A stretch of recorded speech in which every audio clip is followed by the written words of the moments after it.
Pues bueno, vamos a comenzar con la exposición. Nosotros somos el equipo que le tocó hipertensión arterial en el adulto mayor. El equipo está conformado por Samuel Mauleón, Kenia Márquez, Yasbret Medina, Laura Oriz, Brian Primitivo y su servidor Noel Derrama. Bueno, ¿qué es la presión arterial? La presión arterial, o también conocida como presión sanguínea, es la tensión que se ejerce por la sangre en nuestros vasos sanguíneos. Y esta es uno de los principales signos vitales. Eso quiere decir que pues, es muy importante. La presión sanguínea o presión arterial se mide en milímetros de mercurio y consta de dos presiones, la presión diastólica y la presión. Ahora, los valores de la presión sanguínea o de la presión arterial, cuando se elevan, nos hablaría de una hipertensión arterial, que es la temática que abordaremos hoy.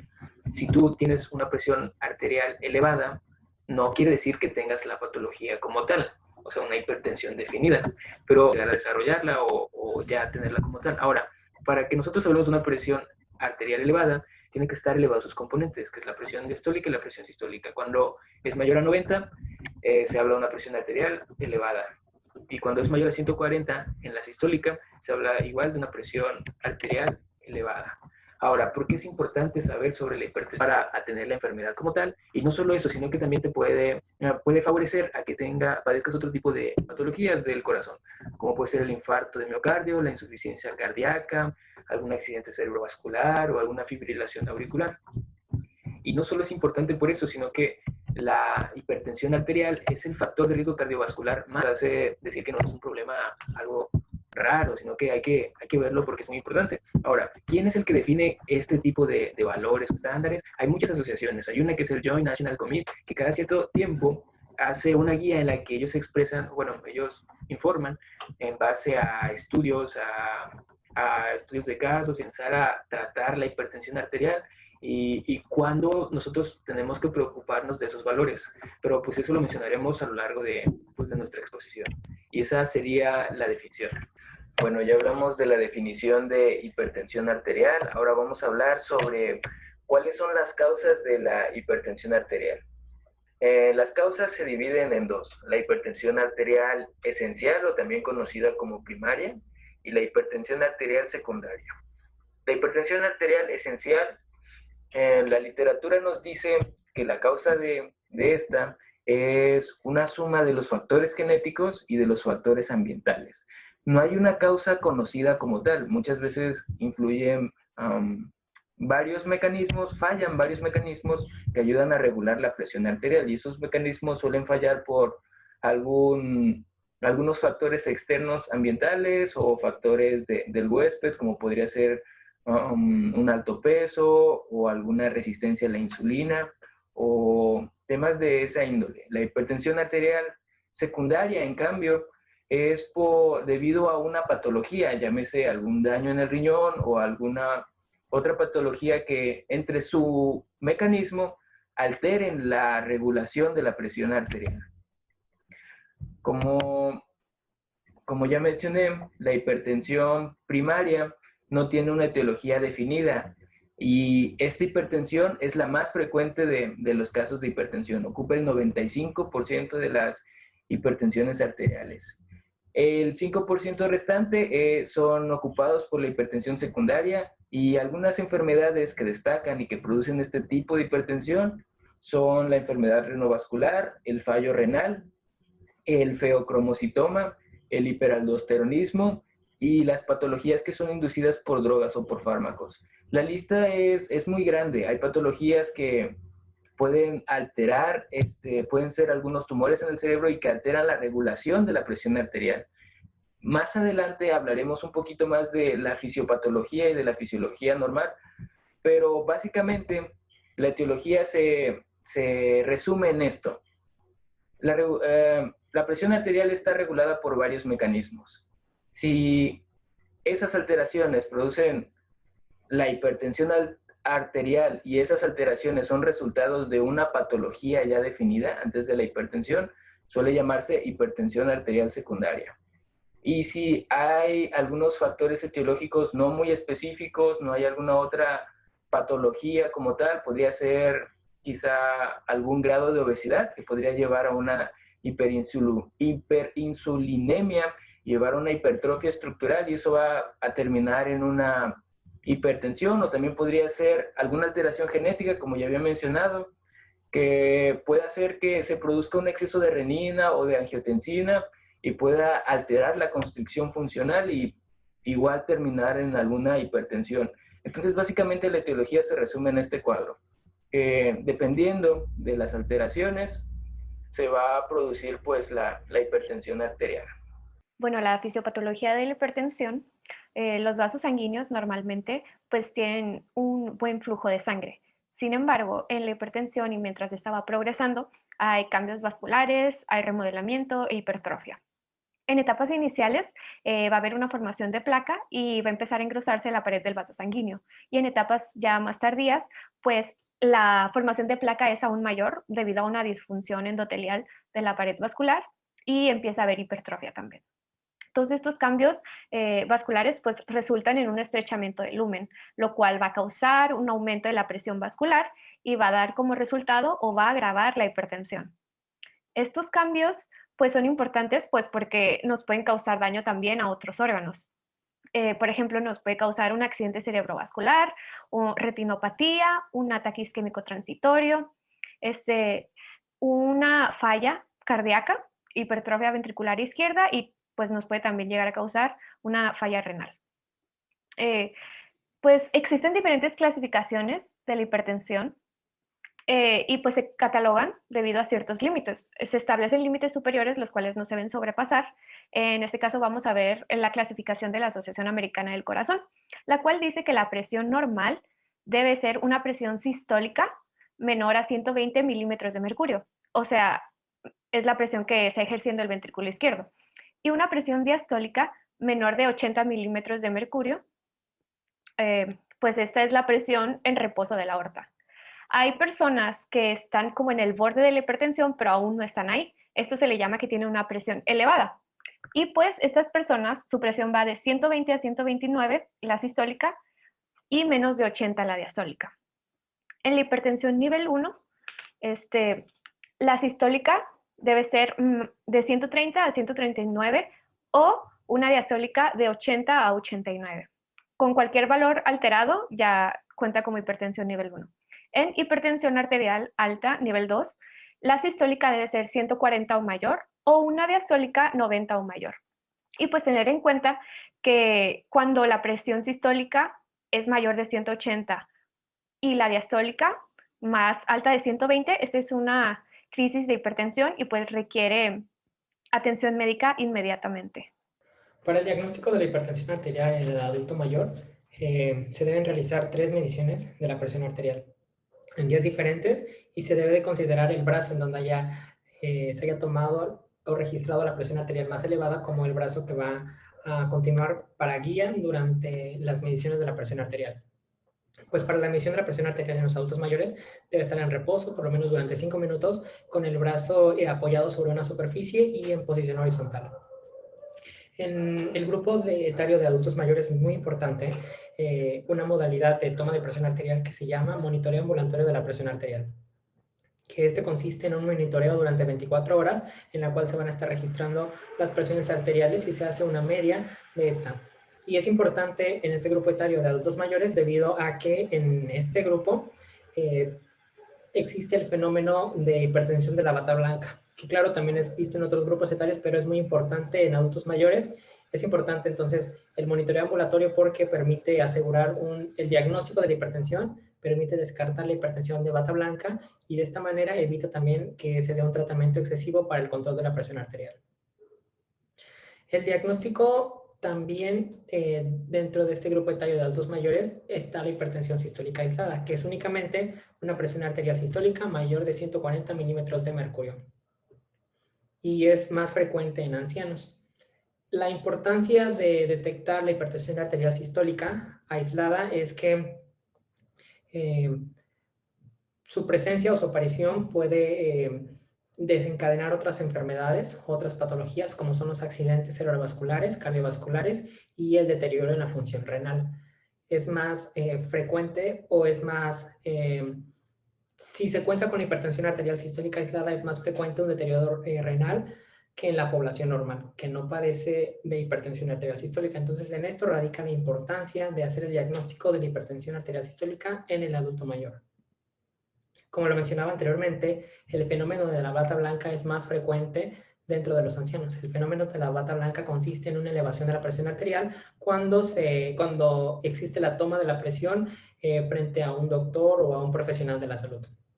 Entonces, para poder descartar una hipertensión de la bata blanca es que se lleva un monitoreo de la presión arterial, ya sea la automedida domiciliaria de la presión arterial, abreviado AMPA, o puede ser por la monitorización ambulatoria de la presión arterial MAPA. Y estas dos mediciones, o estas dos variantes en la medición de la presión arterial, deberían ser habituales en las personas mayores de 65 por las razones que ya se han mencionado, que ellos padecen más o es más prevalente la hipertensión de la bata blanca y la hipertensión arterial sistólica aislada.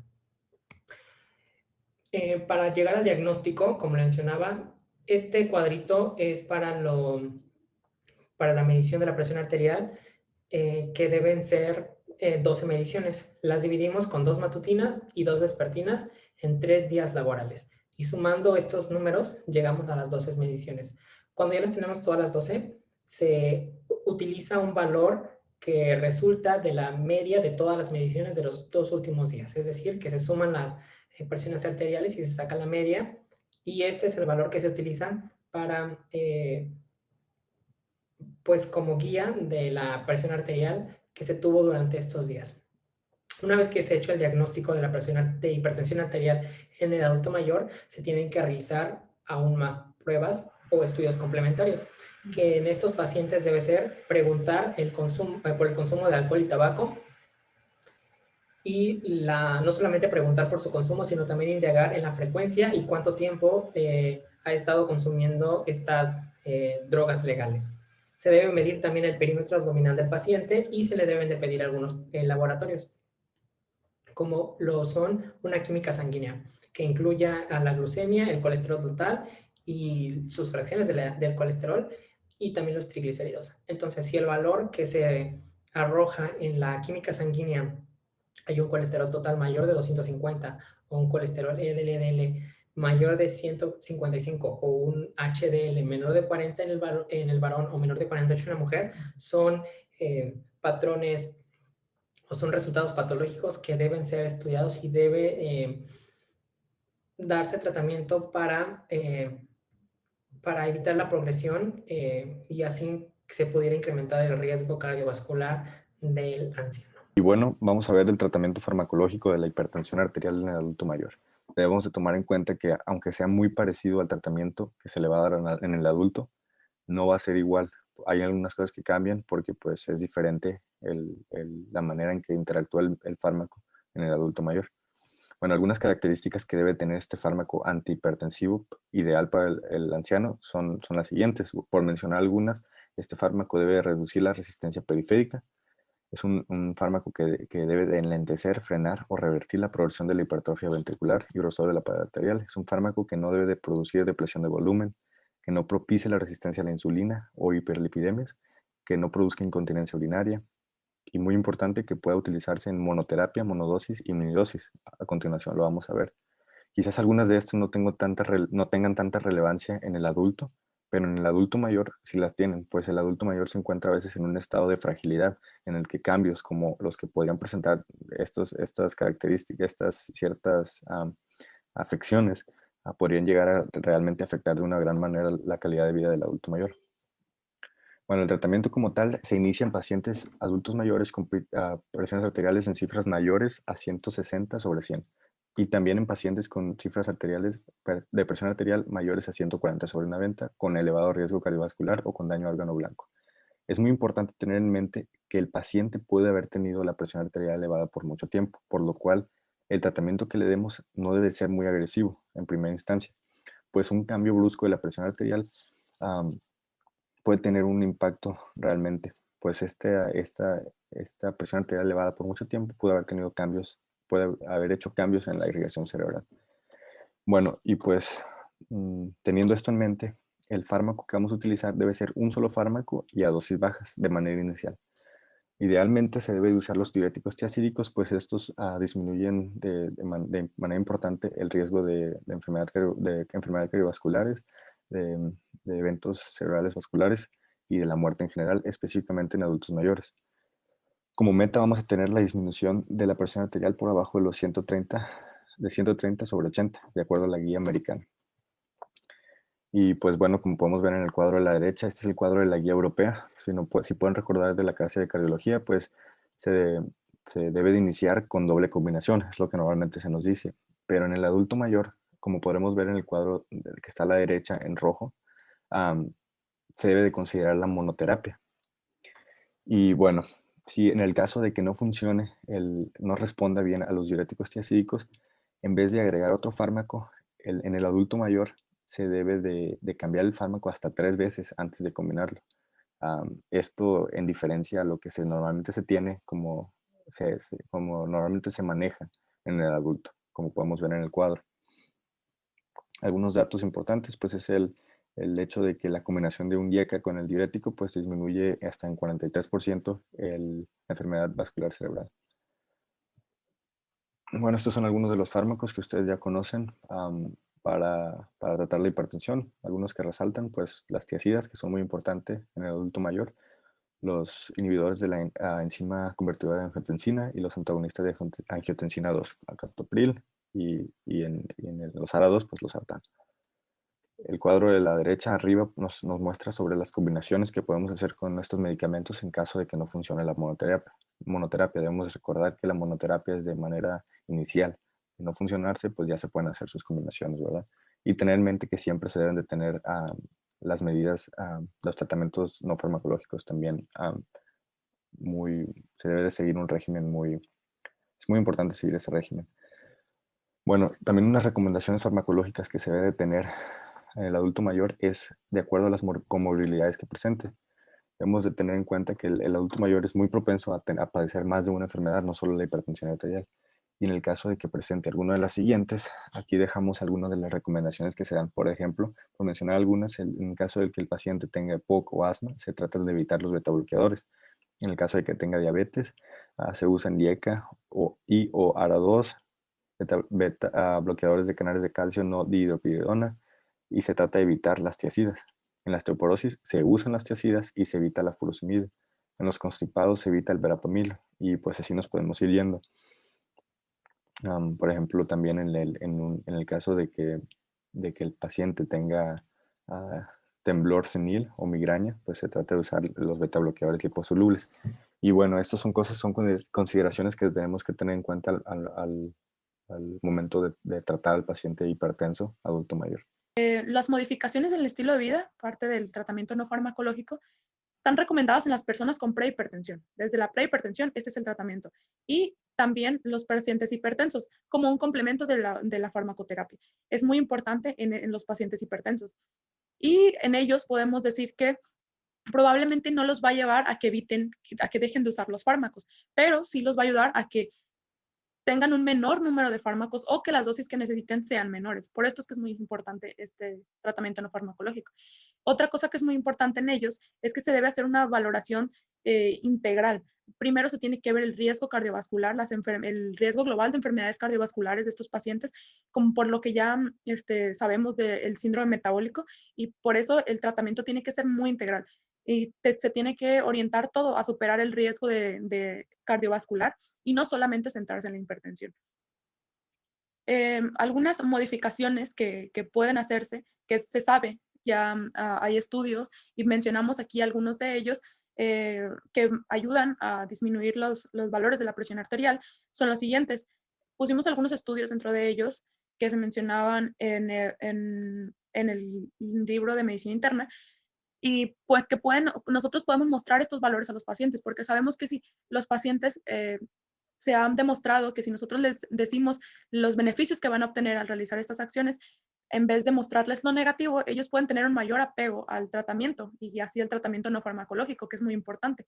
Entonces, por eso es que pusimos estos datos, pueden leerlos más, existen muchos más estudios que hablan de esto, Uno de ellos es el adelgazamiento o el bajar de peso. Se sabe que el bajar 9.2 kilos de peso puede ayudar a disminuir cifras de presión de 6.3 la sistólica y 3.1 la diastólica, y que aún en pequeñas cantidades de bajar de peso se disminuye la presión arterial y se aumenta la sensibilidad a la insulina. Entonces, pues estamos vamos atacando varias cosas del síndrome metabólico. Otra cosa es que la alimentación sana, se sabe que la investigación DASH, la dieta DASH, que es abundante en frutas, verduras y productos lácteos en poca cantidad, con poca grasa, durante 8 semanas disminuyó la presión arterial entre los participantes.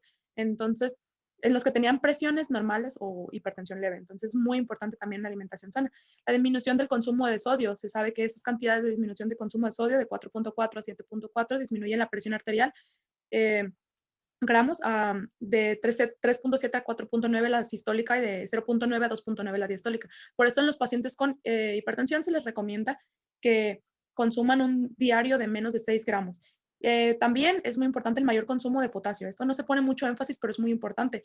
Independientemente de la presión, se puede disminuir la mortalidad por accidentes cerebrovasculares y pues sabemos que las frutas y las verduras son gran fuentes ricas de potasio, magnesio, fibras vegetales que también son importantes para ellos. Otra cosa muy importante es la actividad física. Se sabe que pues la actividad física va a ayudarles a disminuir peso, pero también que 30 minutos de ejercicio físico al día de moderadamente intenso, como una marcha persistentemente activa de 6 a 7 días a la semana, puede ayudarles también. La moderación del consumo de alcohol, también es muy importante que pongamos énfasis en los pacientes que consumen alcohol. Se sabe que de 3 a 4 copas diarias se acompaña de presiones arteriales más altas. Entonces, disminuir en lo sumo el consumo de alcohol y sí, después de preferencia eliminarlo, ¿no? Los pacientes que son nefrópatas, la restricción de proteínas también nos puede ayudar. Y bueno, esta tabla la obtuvimos de este Congreso de Medicina, de la ponencia que hubo sobre intervención de estilo de vida y la hipertensión por el doctor Luis Pérez, y encontramos que el ayuno junto a dietas basadas en plantas también ayudan mucho a disminuir la presión arterial. Son investigaciones nuevas que se tiene que estar viendo con más detalle. Aquí también está otras de las cosas que ya mencionamos y cuánto aproximadamente disminuyen las cifras de la presión arterial. Otra cosa que es muy importante dentro del tratamiento no farmacológico es la medición seriada de la presión arterial en el hogar. Es muy importante que el paciente esté viendo su presión arterial, la medida constantemente, lleve un diario, específicamente en los casos de resistencia al tratamiento, los tratamientos que no son efectivos, que no están siendo efectivos, los pacientes que tienen hipotensión sintomática, los pacientes que tienen insuficiencia del sistema autónomo o los pacientes con hipertensión episódica, para que pues podamos conocer más el caso, podemos tratarlo, podemos ver las razones por las cuales no está teniendo un buen tratamiento. Y también es muy importante que nosotros eduquemos al paciente, que le mostremos los riesgos y que podamos tener una comunicación efectiva con ellos para que el tratamiento se lleve de la mejor manera y para que pues el paciente pueda mantener cifras de presión arterial controladas y pues puedan ir disminuyendo también, que pueda comprender la importancia del tratamiento no farmacológico y su efectividad en su manejo integral. Continuando con el tema de crisis hipertensivas, tenemos que la definición es que es una elevación aguda de la presión arterial, ya puede ser diastólica superior a 120 o sistólica por encima de 210. Esta a su vez la podemos dividir en dos, que sería la emergencia hipertensiva y la urgencia hipertensiva, las cuales se identifican porque la emergencia hipertensiva presenta daño en los órganos diana de forma aguda que pone en compromiso la vida de forma inmediata. Por lo tanto, tenemos un plazo máximo de 1 hora para descender la presión arterial por medicación parenteral. En cambio, la urgencia hipertensiva no se acompaña de daños a órganos diana, por lo cual no va a poner en riesgo la vida de forma inmediata. Entonces tenemos un plazo de 24 a 48 horas para descender la presión arterial y esto puede hacerse con antihipertensivos administrados por vía oral. Es muy importante hacer una cuidadosa evaluación clínica cuando tengamos a un paciente con estas presiones, con crisis hipertensivas. Tenemos que hacer una anamnesis con todos los datos de la hipertensión previa, también si hay daño de la función renal, si hay otros síntomas para ver si hay daño en otros órganos. Vamos a también poner énfasis en si el paciente ha suspendido su tratamiento o ha cambiado el tratamiento, si ha usado algunas sustancias o drogas que causen esta hipertensión. También se debe investigar el uso de sildenafil, ya que va a contraindicar ciertos medicamentos.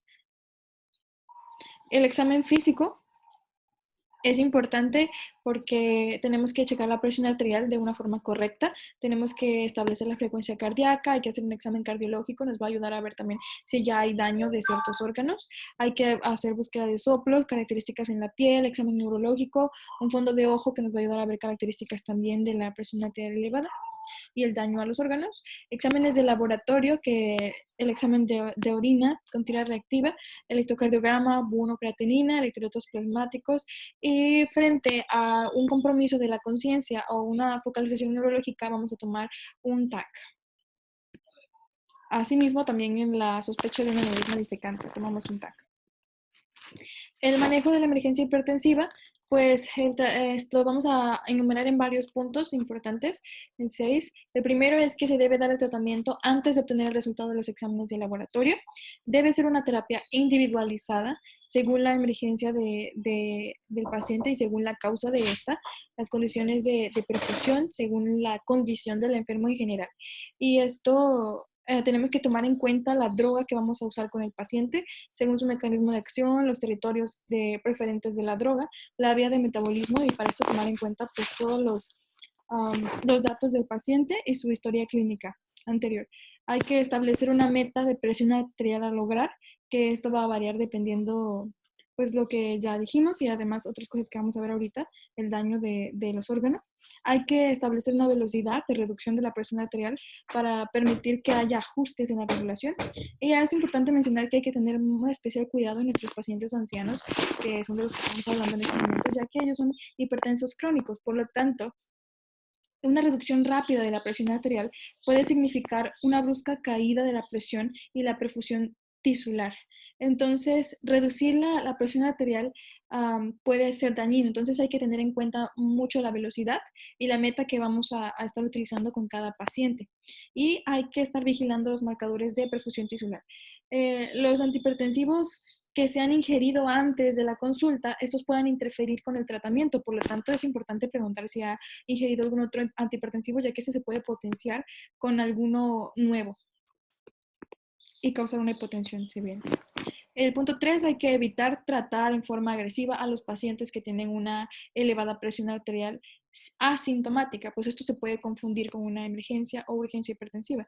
Están contraindicados los fármacos que reducen la presión arterial en pocos minutos, y la meta de reducción de la presión arterial pues va a variar, pero en los accidentes vasculares isquémicos específicamente se recomienda que evitar la terapia hipotensora en los 10 días posteriores al evento, a menos que la PAM esté arriba de 130, que la diastólica esté arriba de 120, que la sistólica esté arriba de 200, que haya una insuficiencia cardíaca, que haya una sospecha o presencia de disección aórtica, y en pacientes en quienes se planifique una trombolisis. En todos los demás pacientes, esta presión arterial está ayudando a llegar la perfusión necesaria a las zonas isquémicas, por lo tanto no debe tratarse en los primeros 10 días. La velocidad de reducción de la presión arterial también va a ser importante. Aquí un punto es que a menos que este paciente tenga una amenaza inminente para la vida, si no se logra una presión arterial normal en pocos minutos, tal es la disección aórtica o el edema pulmonar, entonces en el resto la velocidad hay que disminuir la PAM en un 20-25% en las primeras 4 horas, y posteriormente vamos a hacerlo gradualmente hasta llegar a una PA de 140-90 milímetros de mercurio entre 12 a 48 horas. Los accidentes vasculares isquémicos encefálicos, para los pacientes con una diastólica mayor de 120, entonces vamos a tratar de reducir la presión arterial en un 20% en las primeras horas, y solamente a estos pacientes. En una hemorragia cerebral parenquimatosa se debe tratar solamente si la sistólica está arriba de 170 milímetros de mercurio, y la meta aquí sería alcanzar entre 140 y 160 milímetros de mercurio, no menos que eso. En la hemorragia subaracnoidea no se debe tratar, a menos que haya cifras arteriales mayores a 220 y 130 milímetros de mercurio. En la preeclampsia severa y en la eclampsia es muy importante estar en un lugar en el cual podamos monitorear a la madre y al feto de manera continua, que podamos ver la frecuencia cardíaca, si hay sufrimiento fetal, y también monitorear los signos de la madre. Aquí tenemos una tabla de antihipertensivos orales que podemos usar para el manejo de una urgencia hipertensiva. Está mencionado el captopril, la clonidina, la betalol, y aquí están las dosis y la duración que podría tener cada una de ellas y las precauciones que hay que tomar. Aquí lo voy a dejar. Los antihipertensivos parenterales también para el manejo de la emergencia hipertensiva los encontré en una tabla en un artículo que voy a dejar la bibliografía aquí también. Y en el libro de Harrison también están estos medicamentos especificados para ciertas afecciones ya, daños de órganos ya. Y esto sería todo. Gracias por poner atención a nuestra presentación.